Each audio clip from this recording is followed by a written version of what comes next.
Check-up no rádio, hoje recebendo o médico geriatra, Dr. Belísio Neto. Dr. Belísio, seja bem-vindo aqui ao nosso Panorama 95, bom dia.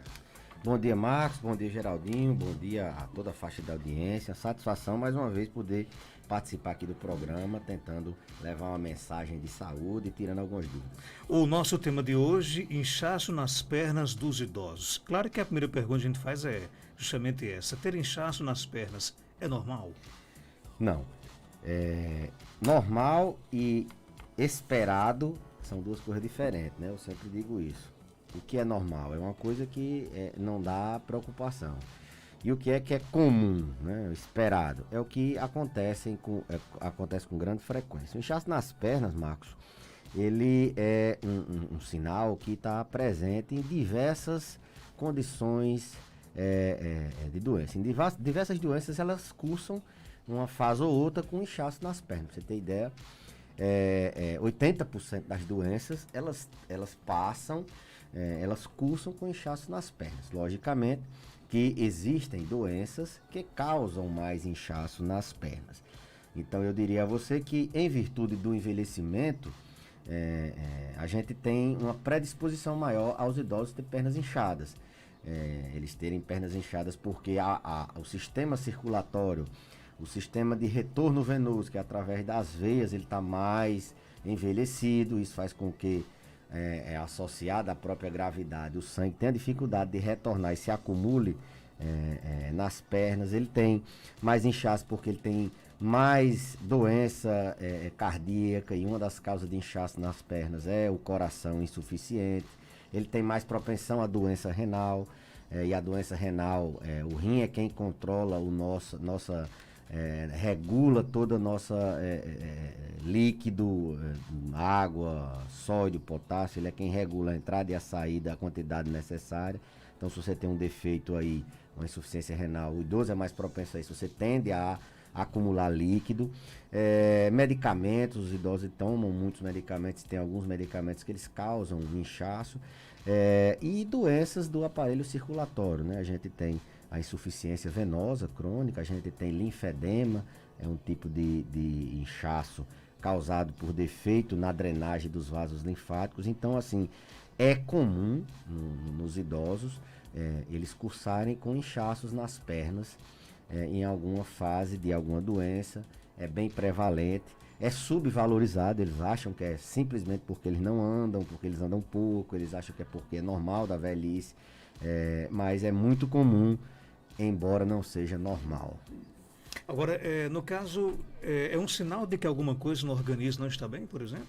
Sim, é um sinal de que existe um desequilíbrio entre a quantidade de líquido que está dentro do vaso, que é o que circula, e a capacidade desse líquido sair de dentro do vaso, da veia, da artéria, ou seja, está extravasando líquido.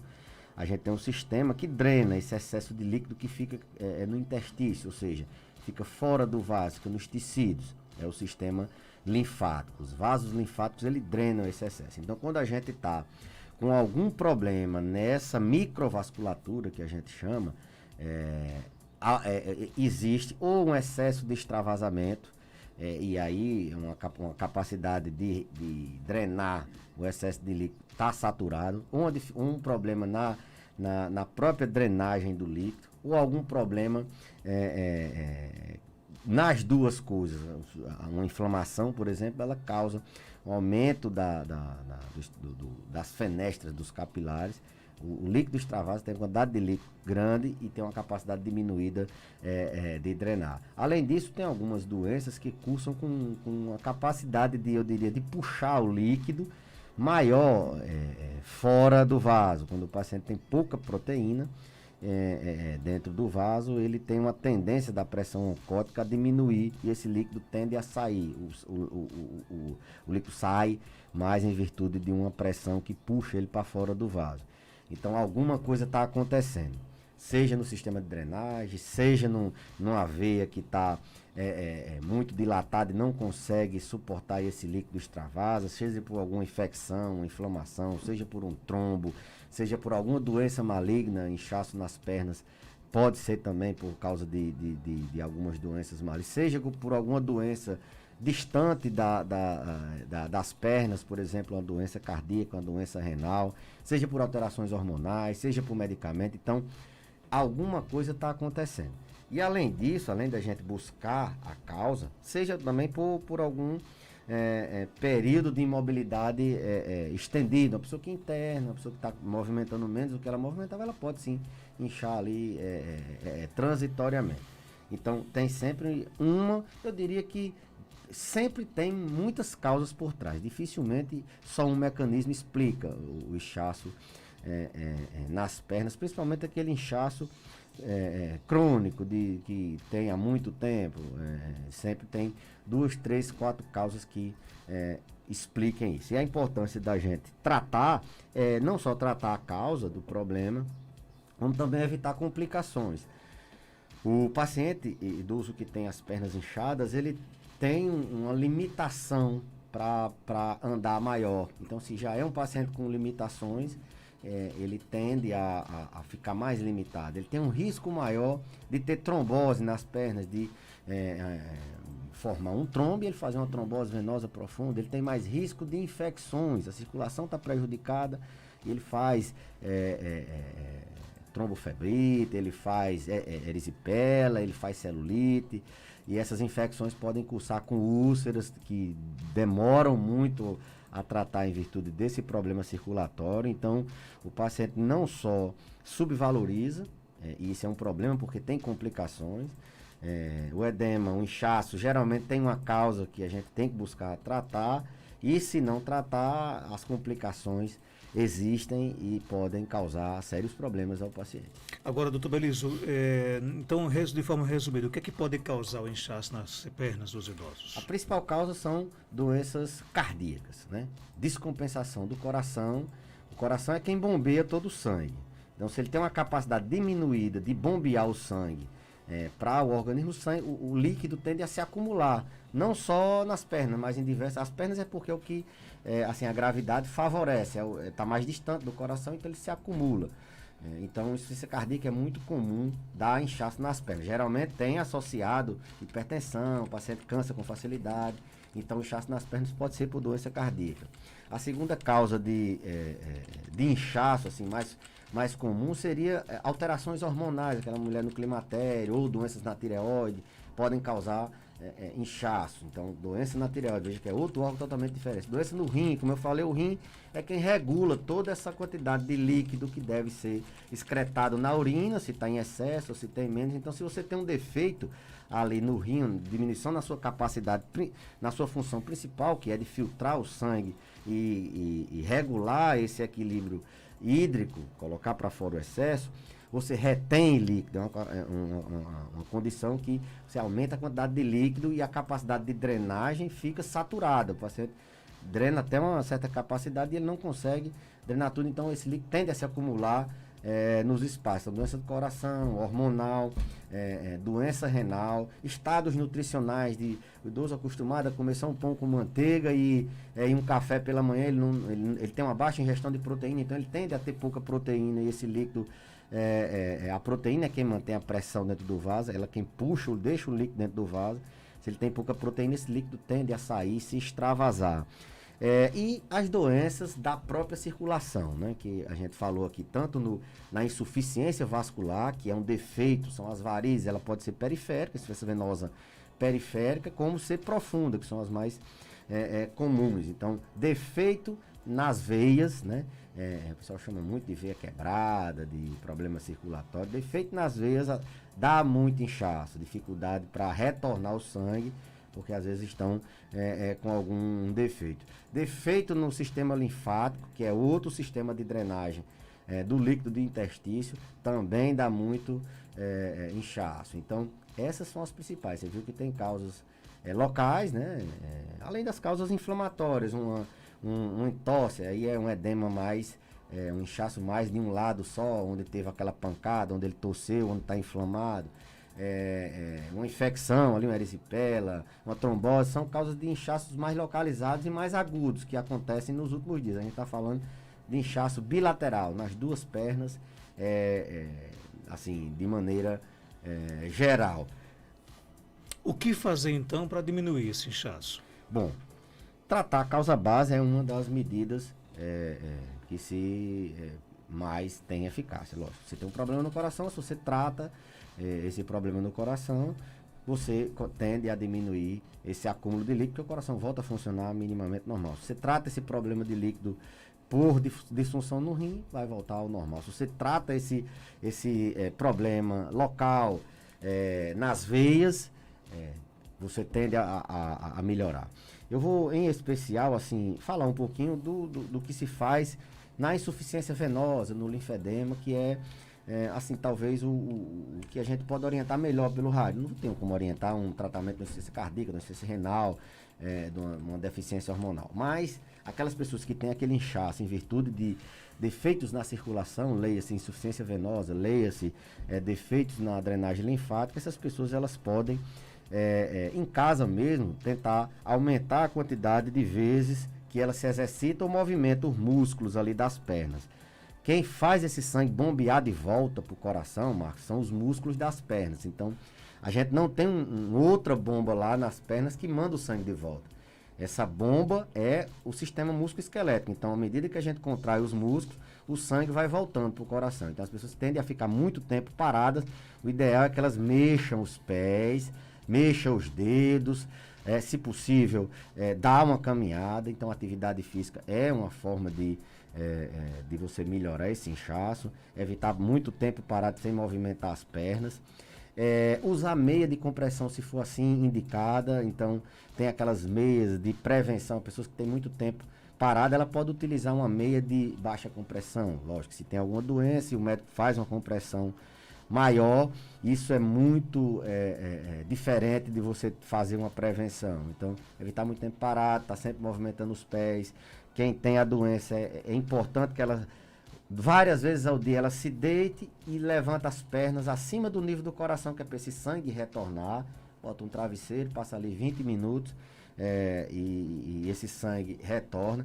Fundamental procurar assistência médica. Como eu disse, isso às vezes é um problema estético que as pessoas idosas não estão muito preocupadas com isso, mas além disso, é um problema que vai diminuir limitação, o paciente não quer fazer atividade física porque as pernas pesam, ele tem sintomas, ele sente dor nas pernas, uma dor cansada, ele tem formigamento, ele tem queimação, ele tem risco de fazer trombose nas pernas. A gente está vendo aí no Covid muita trombose, não só nas pernas, mas em vários lugares do organismo, trombose em veias, né? Ele tem risco de fazer erisipela, e uma erisipela no idoso é sempre muito grave.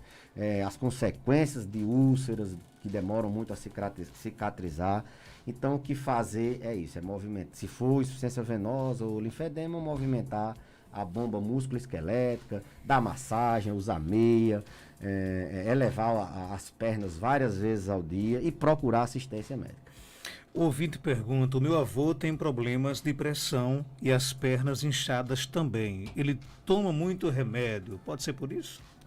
Olha, tem uma classe de remédio chamada de bloqueador de canal de cálcio. Dentre eles a gente tem alguns que causam inchaço, né, nas pernas. Como efeito adverso, ele atrapalha essa drenagem do líquido que está no tecido, no intestício. Amlodipino, nifedipino são os mais comumente causadores de inchaço nas pernas. Então dois tipos específicos de remédio que podem causar inchaços, medicamentos para pressão. E mesmo que a pessoa esteja tomando, não deve parar. Porque esse inchaço é um inchaço benigno, né? É um inchaço que você, num retorno para o médico, ele pode ajustar ali a medicação e isso regredir, ele trocar por outro, ou se for um inchaço leve, que a gente veja que não está dando problema, a gente substitui o medicamento. Mas a hipertensão, ela é a principal causa de insuficiência cardíaca. As pessoas têm a insuficiência cardíaca por hipertensão mal controlada a longo prazo. Sobrecarrega muito o coração trabalha demais e ele finda entrando em falência, em insuficiência. Então, uma das principais causas de coração insuficiente é a hipertensão. Então, esse inchaço pode ser muito provavelmente pela insuficiência cardíaca, que deve ser melhor abordada. Às vezes é um medicamento que está faltando, uma dose que precisa ser ajustada. Às vezes o paciente não está aderindo bem à dieta, com pouco sal, não está fazendo alguma atividade que possa ajudar no tratamento da insuficiência cardíaca. Então, muito provavelmente, essa insuficiência cardíaca ela vai reter líquido nas pernas. Então, para o ouvinte, pode ser sim da medicação. Se ele toma lodipino ou nifedipino, ele pode sim causar um inchaçozinho leve e benigno, não é para parar a medicação. Mas pode ser em consequência de uma sobrecarga no coração, causando insuficiência cardíaca. São as duas assim, hipóteses que a gente pode levantar com essas informações. Tem mais pergunta aqui chegando, vamos ouvir. Bom dia, Marcos Jantas. Bom dia, doutor Belídio. Gostaria de mostrar essa foto aí dos pés do meu avô. Queria saber, doutor Belídio, o que ele diria dessa imagem que ele está vendo. Já está saindo há alguns tempos essas bolhas nos pés dele e não tem melhora. Ele conta que o avô dele tem 90 anos de idade. Olha, aqui pela foto tem umas lesões bolhosas, tem sinais de estase venosa, ou seja, o sangue não está circulando bem. E eu acredito que algumas dessas bolhas elas já romperam e formaram algumas feridas, entendeu? Então, aqui provavelmente são 4, 5, 6 fatores que estão causando tudo isso aí. Primeiro, a limitação. Eu estou vendo que aqui ele, pela própria ferimento no pé, ele não tem como andar normalmente. Então, diminui aquela bomba músculo-esquelética. Limitação, restrição ao leite. Depois ele está com alguma infecção aí que está causando essas bolhas, esses ferimentos aí. Não sei como é que está o estado nutricional. Às vezes, pouca ingestão de proteína pode estar causando, facilitando, no caso, esse inchaço aí. Eu não sei como é que é a parte renal, a parte cardíaca também pode estar. Nesses pacientes, paciente idoso, ele tem mais suscetível à doença renal, doença no coração, a ingestão baixa de proteína, a problemas na circulação. Então, para o ouvinte, aí tem um acumulado de fatores que estão causando esse inchaço, e inclusive já está com complicações, né? Ele já está fazendo ferimentos nessa perna inchada. É dos dois lados. Eu acho que deve algum profissional dar uma avaliada, dar uma conversada, dar uma examinada, porque isso aí vai dar problemas para cicatrizar essas úlceras, esses ferimentos na pele. É bom tratar com urgência, né? É bom ter cuidado que isso vai piorar, se a gente não for tirando cada causa dessa e melhorando. Doutor Belísio, um idoso que tem uma respiração muito boa, mas vive reclamando de cansaço nas pernas e no corpo. O que seria isso? Às vezes a gente tem que traduzir mais ou menos o que é que o paciente está querendo dizer, né? Ele só, eu estou com um cansaço. Você imagina logo que é um cansaço, uma falta de fôlego. Aí você pergunta, é uma falta de fôlego? Não, doutor, é uma fadiga, é uma falência, é uma fraqueza. Eles tendem a dizer isso quando estão tentando dizer que é uma falta de energia no corpo, uma anedonia, uma astenia, alguma coisa desse sentido. Cansaço nas pernas, essa sensação de cansaço nas pernas, a gente pensa sempre em doenças circulatórias, a gente pensa sempre em pouca massa muscular, a gente pensa sempre em doenças que podem estar causando uma sensação de cansaço, na verdade, de fadiga ali nas pernas. O paciente tem essa queixa de cansaço nas pernas. Então, problemas de ordem osteomuscular, sarcopenia, perda de massa muscular é muito importante, assim, levar como diagnóstico diferencial, e problemas circulatórios. E a fadiga no corpo, o cansaço no corpo, essa tem, a gente até já fez um programa falando sobre as principais causas de fadiga. Aí passa por anemia, aí passa por depressão, aí passa pela própria cascata de perdas em espiral, a síndrome de fragilidade. O paciente vai ficando menos ativo, ele vai tendo menos necessidade de calorias, ele vai comendo menos, essa pouca alimentação vai fazendo ele perder peso, esse perda de peso vai diminuindo defesa, vai piorando tudo, e ele vai tendo a sensação de fadiga.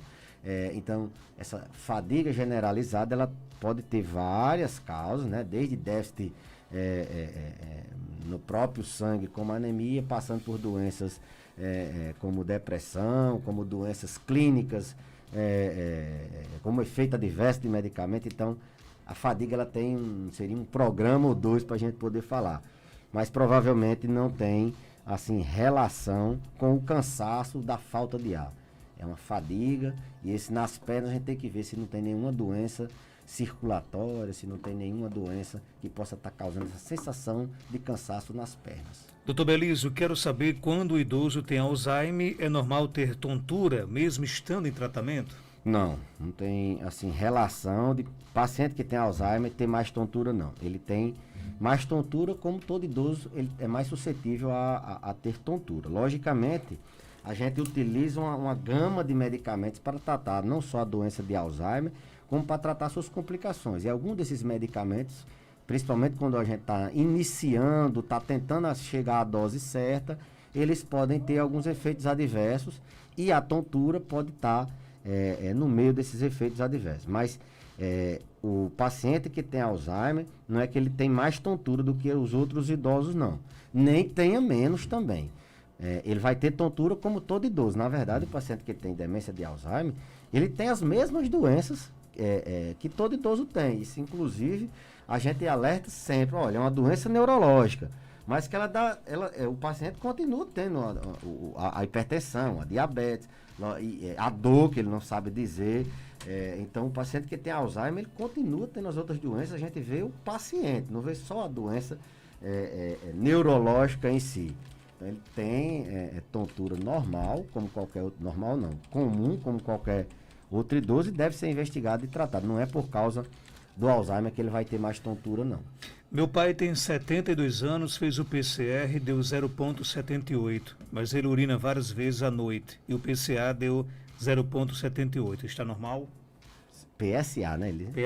PSA, aliás. Só o PSA a gente não consegue dizer se tem alguma coisa. O ideal, como a gente sempre fala, tem que ser o exame de toque e o PSA. Agora, nessa faixa etária aí, de 78 anos, um PSA desse, é pouco provável que ele tenha algum problema de origem neoplástica, câncer de próstata, e mesmo que ele venha a desenvolver, se ele começar nessa faixa etária aí, não vai dar problemas logo. O câncer de próstata, ele demora muitos anos para dar problema, por isso que a gente preconiza o rastreio em homens com 45, 50 anos, porque é aí que a gente vai ter, aí sim vai dar tempo dele morrer com o câncer de próstata e suas complicações. Mas com 78 anos esse exame está normal assim, a gente dificilmente inicia um rastreio num paciente com uma estimativa de vida de menos de 10 anos de idade. Não estou dizendo que ele tem menos de 10 anos de idade de vida, não. Depende muito das condições, das doenças que ele tenha, do status funcional dele. Mas pelo valor está normal. Tem mais pergunta aqui chegando, vamos ouvir? Eu gostaria de saber, doutor Belísio, porque minha mãe passa o dia bem, aí quando chega de tardezinha para de noite ela fica toda dormente. Se isso é normal, se é algum problema de saúde, ou se é psicológico.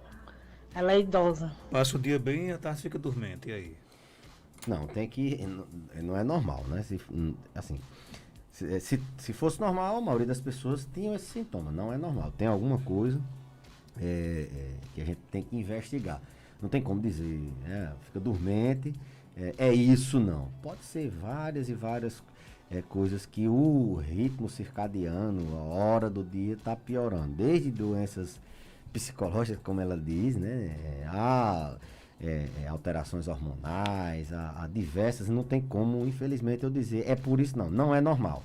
Tem alguma coisa aí, inclusive tem algumas doenças assim, mais sérias que elas cursam com febre vespertina, com uma sensação de mal-estar no final da tarde, tuberculose, leucemia, aliás, linfoma, são doenças mais difíceis. Não estou dizendo que tem não, é raro essas doenças acontecerem simplesmente com uma queixa dessa, mas passa desde de problemas assim, psicológicos, as pessoas tendem a subvalorizar, achar que não é doença, e é doença séria, a alterações hormonais, a doenças diversas no organismo, inclusive doenças graves. Doutor, minha mãe tem mal de Parkinson, não está querendo comer. Posso bater a comida no liquidificador? Olhe, depende muito se esse não querer comer é uma falta de apetite intrínseca do paciente, se ele está sem vontade, porque o ideal é buscar a causa da perda de apetite. Nos pacientes com doença de Parkinson, eles têm várias causas para ter perda de apetite. Eles têm alteração sensória, eles perdem olfato, eles têm alteração no paladar, eles se engasgam muito, a disfagia. Se você toda hora que vai comer, você se engasga, você não vai querer comer. Então isso é uma falta de perda, uma causa de perda de apetite. As medicações do tratamento, elas dão perda de apetite.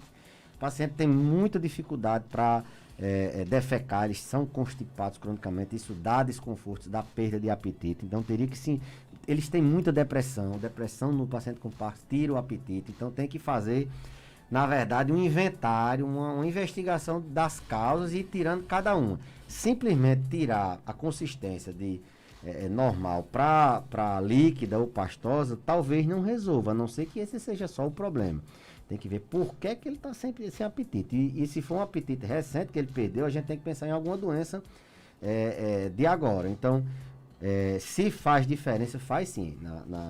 Na capacidade nutricional, o paciente tende a desnutrir se ficar só com papinha, com caldinho, com inho. Aquilo que eu sempre digo aqui, tem que investigar a causa e o paciente precisa, pelo contrário, esses pacientes eles têm uma necessidade de nutrientes até às vezes maior. Eles são pacientes que consomem muito nutrientes, são hipercatabólicos. Então por que ele não está querendo se alimentar? Será que ele está doente de alguma coisa agora, de uma gripe, de algum desconforto, de alguma dor? Será que ele está se engasgando? Será que ele não está querendo comer porque está depressivo, um dos sintomas de depressão? Será que é porque ele não sente mais sabor, mais olfato? O que pode estar acontecendo? Dado isso, a gente tenta intervir. Mas vale lembrar que o paciente que tem muito Parkinson, ele se engasga muito, principalmente com os líquidos, na progressão da doença. A disfagia é uma das principais causas deles não quererem se alimentar, porque toda vida que vai comer se engasga, então a tendência é eles não quererem se alimentar mais. Doutor Belísio, obrigado por sua participação. Até terça-feira, se Deus quiser. Até terça-feira e saudações. Vamos melhorar, né? O time está precisando dar uma reagida, né? Tá melhorando. Vamos devagarzinho. Dá um crédito de confiança do Menec Torrente. Contratamos um lateral bom aí, perdemos um e ganhamos outro. Tá ok.